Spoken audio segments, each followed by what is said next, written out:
to be with Jesus. And I love worshiping because it's this moment where I'm with Jesus, and like Pastor Josh talked about it, the night of worship coming up, like it's this moment where I can just like, everything is pushed aside and I can just be with him. And there's this peace and this calm. And like the waves can be crashing all around me. The storms are hitting me. Life is beating me up. Everything I touch fails. Everything I do falls apart. But when I'm with Jesus, like in that moment, there is a peace that is beyond understanding. I love to be with Jesus. Here's the problem about that. There's going to come a point where you leave that moment, right? There's going to come a point where you're not in that moment with you and Jesus. You've got a boss, like, breathing down your neck, like, you got to get this stuff done. You've got kids throwing things at you, or they need to get to school, or they need to get to this sporting activity or dance class or whatever. Like, you've got things to do.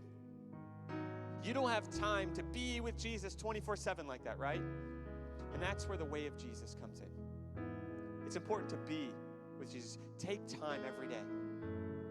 We've been doing this text thing where people have texted in every morning. You get an email or a text message, like just a reminder. Pause. Be with Jesus. But then we live the way of Jesus. And the way of Jesus isn't a way of condemnation. Man, I messed up. I screwed up. Can I be honest with you? Like, I'm going to screw up today. I'm not saying that as like, boy, he has no sense of faith. No. I'm just saying I'm human. But will I get back up and try to live the way of Jesus again?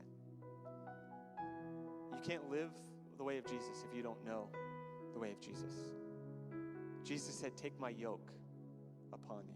Take my teaching, my ways upon you. See, the yoke of most of the rabbis at that time were so debilitating. They were so heavy. They asked so much of their disciples, their apprentices, that it was exhausting. Jesus isn't asking that of you. He's saying, be with me, but take on my ways. My ways are easy. My burden is light. Don't stop doing what you're doing. Some of you are in fields and you're doing things that are genuinely going to change the course of history. Some of you are raising children right now who are going to change the course of history. Some of you are in a season of life where you're questioning so much